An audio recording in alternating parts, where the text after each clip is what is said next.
Hello, everyone.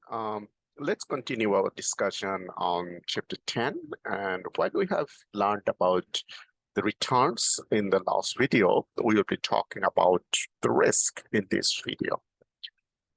So risk essentially is the dispersion or the spread of the returns over time. Okay. So to understand this point a bit more detail, look at this diagram, which is a frequency distribution of all returns of all ordinaries index from 1993 to 2018.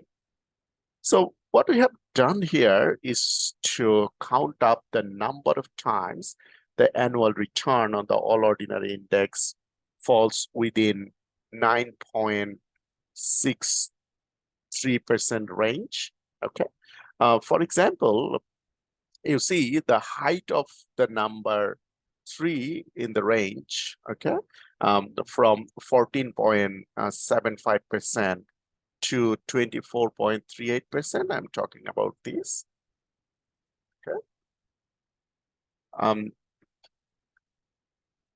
It means that 3 of the 50 semi-annual returns were in that range.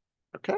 Notice also that the returns are very concentrated in 4.51% to 4.51% to 14.75% range, which means that 41, if I just sum these two, 41 out of 50 semi-annual returns fall between minus 4.51% to 14.75% range. Okay, so that's the frequency distribution.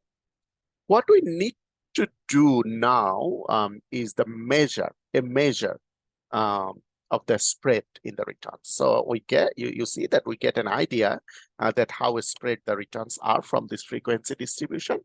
However, we need a single number, single measure that will indicate about the risk. Okay, so what we need to calculate is called how volatile the return is, and this is called variance. Okay, this is called variance, and as we square root the variance, we calculate the standard deviation.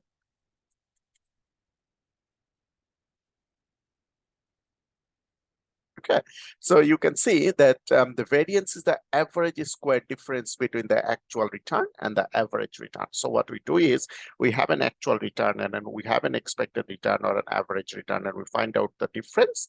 Okay, and we average them and we make the square. We take the difference and we square them and we take the average. So that is called variance. And as we square root the variance, we get standard deviation. Okay, so this is essentially the most widely used measure of risk, because as we take the difference between actual and average return and we square them and we get an average. So that is a measure that indicates the variability of the return from the expected return or from the average return. And obviously, higher variability or higher variance or higher standard deviation will indicate more risk. Okay. So it's very important to understand that the bigger this number is, a standard deviation or variance, the bigger this number is, the more the actual returns tend to differ from the average return, which means that the returns are more spread out. As a result, it involves more risk.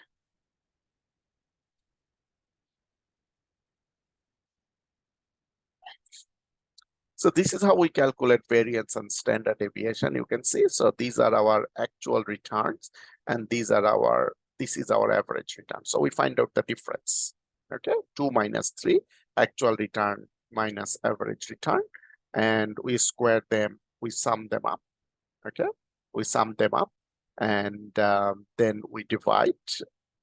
If you can remember the formula, we divide by t minus 1 and we get the variance, and as we square root the variance, we get standard deviation. So you see, this number itself is not very meaningful. Okay, so for example, if we say that the standard deviation of an investment is 0.09, that doesn't necessarily tell that this investment is very high risky or less risky. However, that obviously gives us a basis to compare with another investment. Okay, for example, if standard deviation of one investment is 0.09, whereas for the other is 0.05, then obviously the one with 0.09 is more risky compared to the one with a standard deviation of 0.05. Okay, so this is how we compare the standard deviation with a benchmark or with other relevant investment, and we can come up with the one that has more risk or less risk. Okay, but keep it in mind that when an investment is more risky, that doesn't necessarily mean that that's a bad investment. Okay, so if an investment is risky and that risk is sufficiently compensated by additional return, then the risky investment can also be preferred by some investors. So that's essentially the end of our discussion on risk. In the next video, we will be discussing market efficiency, the concept of market efficiency and its implication. Thank you very much.